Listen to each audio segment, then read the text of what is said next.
Hi, today we will be discussing about the tests required for male infertility and why they are needed. Because many times we spend a lot of time in our OPD explaining about the tests and the need of those tests and what is the outcome of those tests.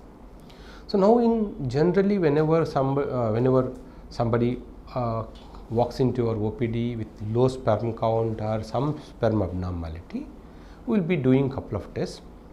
One is a blood test, which is where we do hormonal evaluation. We do generally hormones like FSH, LH, prolactin, testosterone, estradiol and thyroid.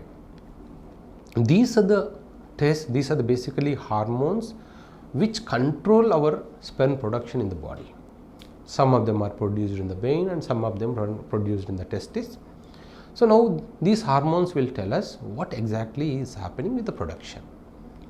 And the second test what we do is vitamin deficiency test. Generally vitamin D deficiency and vitamin B12 deficiency can lead to infertility.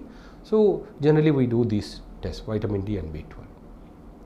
And the third test what we do is semen analysis, semen test. Basically in semen test there are multiple tests like semen analysis, semen functional assessment and semen ROS assessment and semen culture.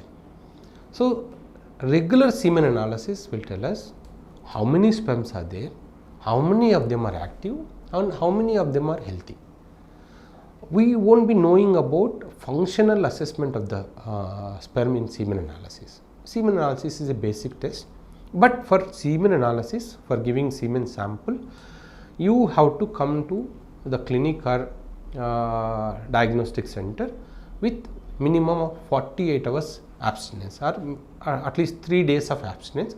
Minimum, if there is abstinence of 48 hours from previous ejaculation, that is more than enough.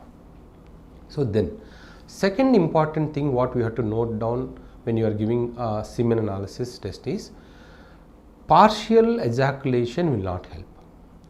Whenever you are giving semen analysis, you have to collect the entire sample for semen analysis test. Suppose if some amount of semen has fallen down while collecting semen sample, it's always better to avoid the test, come back after 48 hours and give one more sample and try to collect the entire semen which is coming out, not only few drops. Few drops is not enough for testing. Whatever it comes out, we have to collect the entire ejaculate and give for sample testing.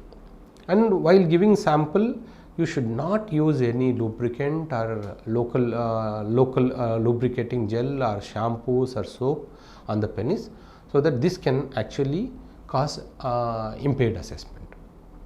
And semen culture test will tell us what exactly is the problem or whether there is any infection in the semen, and if there is any infection, what kind of bacteria it is and what kind of antibiotic works well for that particular bacteria which is identified in the semen culture test. But for semen culture test, you don't need any abstinence. Even if there is 1 hour abstinence, you can give for semen culture.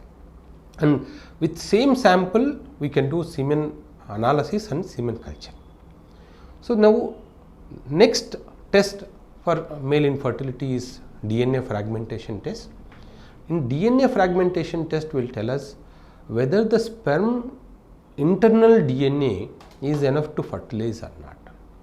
This is an expensive test. Generally we don't do it for regular assessment, only in case of long term infertility or only when there is history of miscarriage, early miscarriage or previous history of congenital babies, congenitally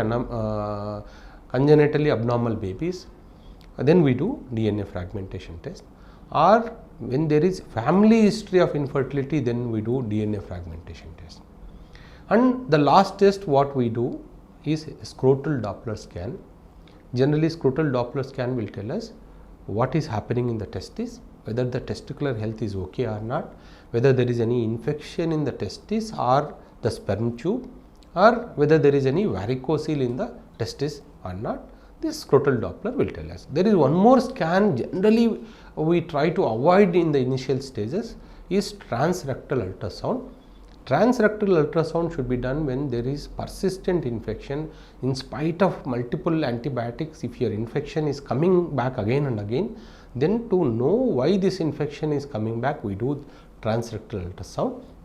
Second reason is if your volume of the semen is very low, that means if you are ejaculating only few drops, then to rule out obstruction at the level of prostate or to rule out chronic infection in the prostate or seminal vesicle, we do this transrectal ultrasound. These are the common tests we do for male infertility. Apart from this, generally we do genetic testing, but in the initial stages we are not supposed to do these genetic tests because they are very expensive and insurance won't cover these tests. So later stage, when there is no improvement with medical treatment, that is the time we have to do genetic assessment.